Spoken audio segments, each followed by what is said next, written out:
The following is a presentation of the Eagles Sports Network. Carson-Newman wins its 8th straight South Atlantic Conference game by rallying from 2 down to beat UVA Wise in the series opener here on the Eagles Sports Network. I'm Andrew Rogers here with the head coach, Tom Griffin. Coach had plenty of opportunities there in the first few frames of this baseball game. Stranded 6 runners in the first 4 innings. Tanner Kilgore with a nice timely hit there with 2 outs in the 5th inning, and then Logan Floyd obviously late in this baseball game helps ignite the offense to score 5 unanswered.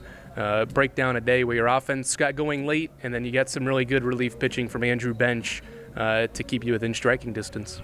Today, I've said this before about UVA Wise and Coach Costa. That is a well-coached team. That is player development happening there. They have good players. I think they play kind of like, Coach Costa is if you see him, he's a pretty built guy, man. He's a strong-looking dude. You're not going to mess with Coach Costa. I feel like his players have taken on his personality as a team, and I think that's truly a good indication of a good coach, is when your players are taking on your personality, and him and his staff have done that. So I thought their pitcher did a tremendous job. We had runners on, like you said. Spencer Powell, their pitcher, did a great job getting out of it. Some balls hit right at people, which is the game. Others, he made good pitches that we didn't adjust very good to. I felt like we weren't adjusting to what he was doing.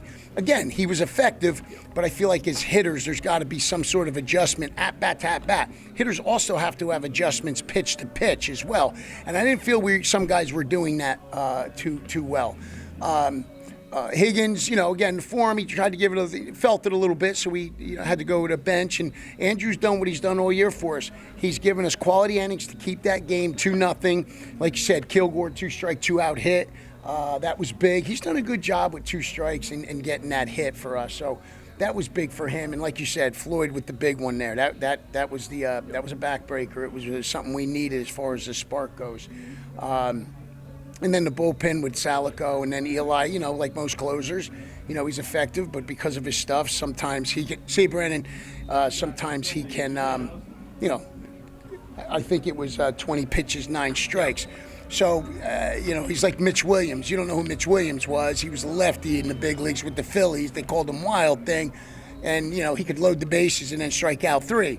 That comes along. And I'll tell you what, we had a heck of a closer in here today. I wish I could have gone to, named Steve Cishek. I was looking, I was saying, I would like to be able to pull that guy out here. How cool was it? We had Steve come up, and Langdon Potts, Mills Rogers, who were part of that championship team. They came up this weekend to see us, and Brandon Timmerman was here. And like I said, like yesterday, man, when you get alumni coming back here, man, it is so cool. Steve did a great talk with our guys before about preparation and presence, and talked about his faith with God and what that meant to him, and I think that was a special for us.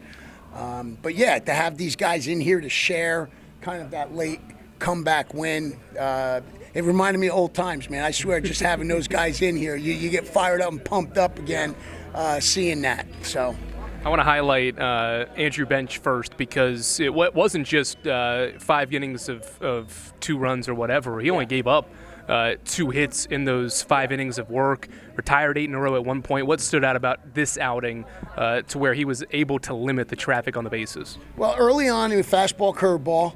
And then, he's got a very effective changeup. So it was like he got through the lineup one time with the fastball curve, and then was able to later on go more with the changeup. And I think that helped him. It helped him get through the lineup because they didn't have just 2 pitches to focus on. He was able to add that changeup. And a good job on him. I think Coach White talking to him about that, and Frankie. And again, it's a collaboration. It's the catcher and pitcher, and it's Coach White and Coach Sofield. Those guys, our staff has done a tremendous job. Cade and Cullen and Jason and so of providing scouting reports and the work they've done with our guys. A lot of our success, as I said, is because of the staff, including Rachel. They've gotten the guys prepared. Now, I say that, and we still had some mistakes out here that were like, what's going on here? We got a pick attempt to first, just to take a little, stop a little something. We throw it away. We have a base running blunder here with Frankie. Frankie had a big hit. Then we have the base running blunder. So still got some things I want us to be a little bit more crisper with. But and then I got to remember, these are 18 to 20-year-old kids who are going to class, and they got other things going on in the world. It isn't just baseball.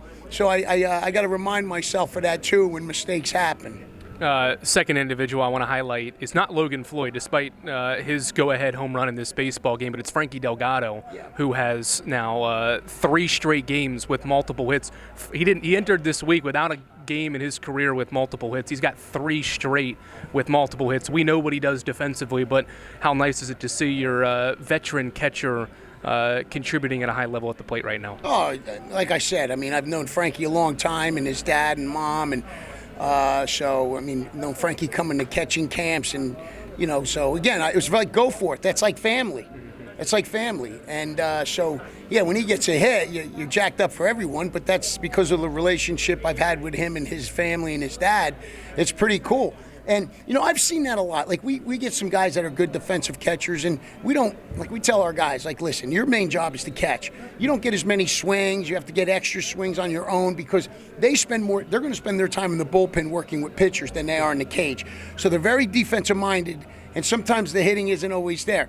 But it's funny, we've had a lot of guys like that, and then their senior year, they start banging some hits and start getting some stuff. Spencer Bright, I think, was very similar last year, and I think we've had some other catchers very similar. And maybe it's just the reward. The baseball guys are rewarding them to have that 1 year. And if you're going to have a good year, baby, do it your last year versus any other year, because you'll remember it more than anything. So, that was cool. It was a good day for him. All right, Coach, congrats on the victory. We'll talk to you tomorrow after 2 games with the Cavs. Appreciate you, brother. Thank you. That's Carson-Newman baseball coach Tom Griffin. I'm Andrew Rogers here on the Eagles Sports Network.